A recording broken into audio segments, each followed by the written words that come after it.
의정 갈등 해소를 위한 여야 의정협의체 구성. 여야가 일단 구성에나 합의를 했는데 오늘도 신경전은 계속 이어지고 있습니다. 여당 같은 경우엔 일부 의료단체가 참여한다고 한 만큼 야당만 나오면 된다라고 압박하고 있는 반면에 야당은 대표적인 단체의 참여가 중요하다며 맞서고 있습니다. 취재기자 연결합니다.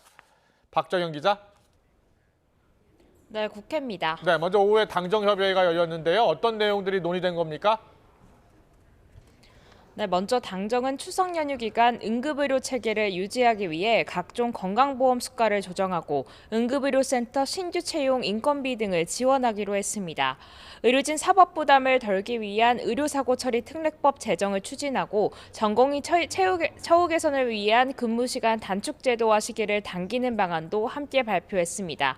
여야 의정협의체도 야당만 협조한다면 출범 준비를 마치게 된다고 밝혔습니다. 그간 국민의힘은 의료계를 논의 테이블로 끌어내기 위해 물밑 접촉을 진행해 왔습니다. 야당에서 기대하는 정도는 아니라 하더라도 일부 단체에서 적극적인 참여 의지를 보이고 있다고 강조했습니다. 추석 전에 출범하기 위해서 말씀드렸듯이 최선을 다하고 있고 긍정적으로 답변을 하는 주요한 단체들이 있고요.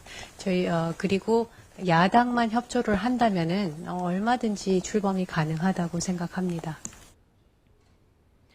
전공의 단체나 대한의사협회 같이 주요 단체 참여가 없다는 야당 지적에는 해당 단체들과도 접촉하고 있다며 민주당은 그러면 얼마나 의료단체를 만나고 있느냐고 반문했습니다.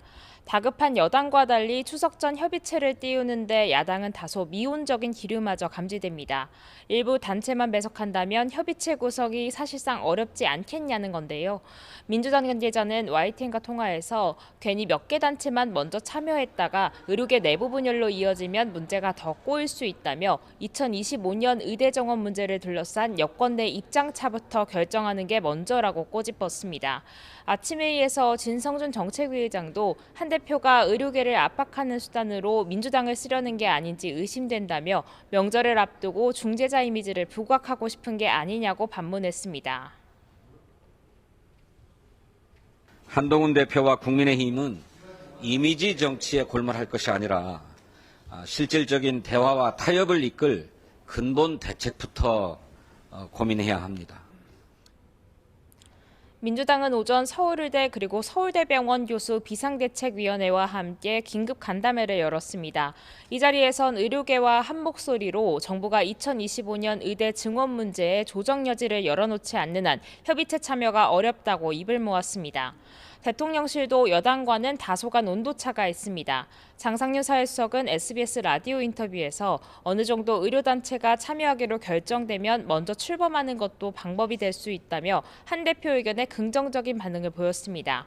다만 2025년 정원 조정은 사실상 불가능하고 대통령이나 정부 사과 등은 어렵다고 선을 긋고 있는 만큼 협의체가 실제 추석 전에 출범할 수 있을지는 지켜봐야 하는 상황입니다. 네, 오늘은 국회 대정부 질문 마지막 날인데요. 오늘은 어떤 분야에서 대정부 질문이 진행되고 있습니까?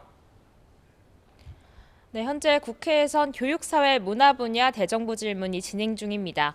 전국 최대 현안인 의료개혁 문제의 질의가 쏟아지고 있습니다.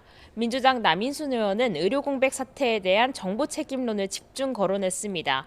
한덕수 국무총리는 응급실 문제로 사망사고가 잇따르고 있다는 지적은 과장이라며 최선을 다하고 있는 의료진을 모욕하는 것이라고 맞받았습니다. 오늘 질의에는 뉴라이트 역사관이 불거진 김문수 고용노동부 장관도 출석했습니다. 야당 의원들은 김 장관이 등장하자 고성을 지르는 등 거세게 반발하기도 했습니다. 지금까지 국회에서 YTN 박정현입니다.